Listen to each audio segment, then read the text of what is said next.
4천년 전 중국 서쪽 끝 사막 한가운데에서 시신 한 구가 발견됩니다. 놀랍도록 온전하게 보존된 그 얼굴은 우리가 아는 동아시아 사람의 모습이 아니었습니다. 오뚝한 콧날, 움푹 들어간 눈, 그리고 밝은색 머리카락. 누가 봐도 서양 사람의 얼굴이었습니다. 문제는 이 미라가 발견된 곳입니다. 여기는 유럽이 아닙니다. 중국의 한복판, 그것도 4천년 전의 땅속입니다. 이 얼굴 하나가 우리가 배워온 아시아 역사 전체를 뿌리째 뒤흔들기 시작합니다.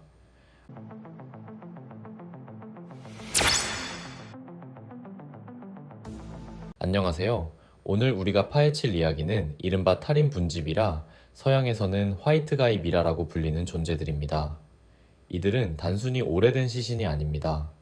정체를 두고 100년 넘게 학자들이 다퉜고 어떤 이들은 이 발견 자체가 오랫동안 의도적으로 감춰졌다고 말합니다. 왜 4천년 전 중국 땅에 서양인의 얼굴을 한 사람들이 묻혀 있었을까요? 그리고 왜 이 이야기는 그토록 오랫동안 조용히 덮여 있었을까요? 지금부터 그 봉인을 하나씩 열어보겠습니다. 이야기는 중국 서쪽 신장 위구르 지역의 탈인 분지에서 시작됩니다. 이곳은 타클라마칸 사막이 끝없이 펼쳐진 극도로 메마른 땅입니다. 그런데 바로 그 메마름이 기적을 만들었습니다. 습기가 없으니 시신이 썩지 않았고 소금기 가득한 모래가 수분을 남김없이 빨아들이면서 시신이 저절로 미라가 되어버린 겁니다. 처음 이 미라들의 존재가 세상에 알려진 건 20세기 초 이 사막을 탐험하던 서양 탐험가들에 의해서였습니다. 하지만 본격적인 발굴은 지난 1990년대부터였고 이후 이 사막에서는 수백 구의 미라가 쏟아져 나왔습니다. 그중 가장 유명한 미라는 누란의 미녀라고 불립니다. 4천년 가까이 된 이 여성은 긴 속눈썹과 오뚝한 코, 갈색 머리카락까지 그대로 남아 있었습니다. 마치 어제 잠든 사람 같았습니다. 처음 이 얼굴들을 마주한 학자들은 자신의 눈을 의심할 수밖에 없었습니다.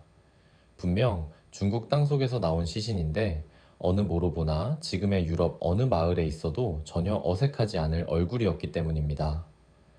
또 다른 미라, 이른바 체르첸 남자는 키가 무려 190cm에 달했고 붉은빛이 도는 머리카락을 곱게 닦고 있었습니다.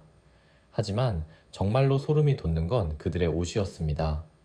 이들은 양털로 짠 두툼한 펠트 모자를 쓰고 알록달록한 격자문에 천을 두르고 있었습니다. 이 격자무늬는 놀랍게도 먼 훗날 유럽 켈트족이 즐겨 입던 무늬와 소름 끼치도록 닮아 있었습니다.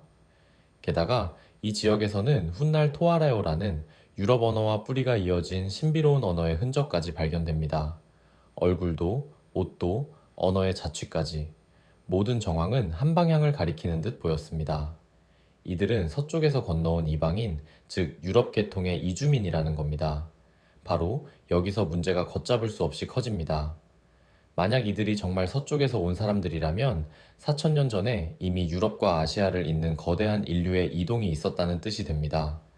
우리가 배운 교과서를 통째로 다시 써야 하는 일이죠.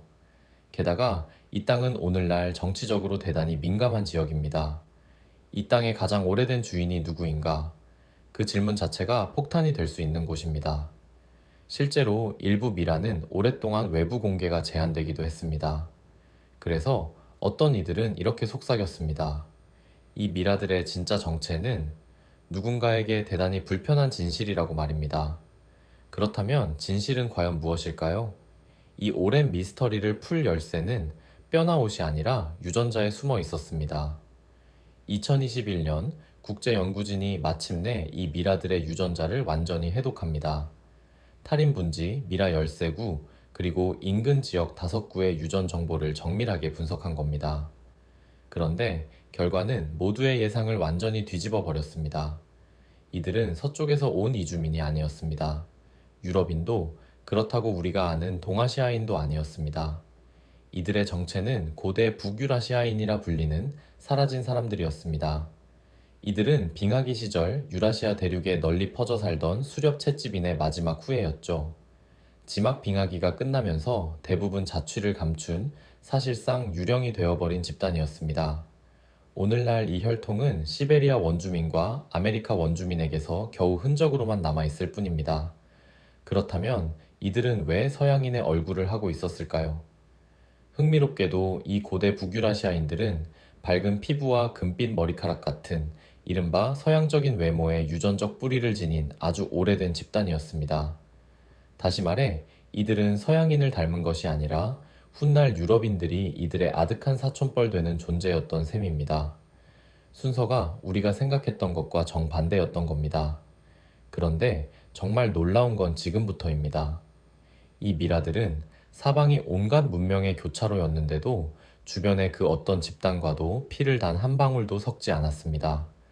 연구진은 이들이 아주 오랜 세월 극심한 고립을 겪으며 유전적으로 완벽하게 갇힌 외딴 섬처럼 살아왔다고 결론 내렸습니다. 생각해보세요.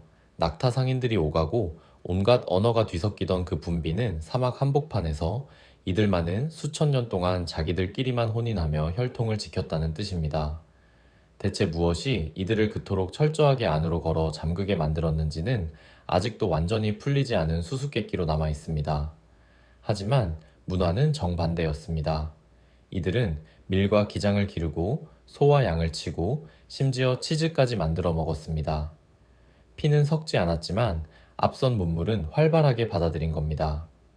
서양인의 얼굴을 했지만 서양인의 피는 아니었던 사람들, 동양에도 서양에도 속하지 않는 4천년 전에 잃어버린 부족, 그것이 이 미라들의 진짜 정체였습니다.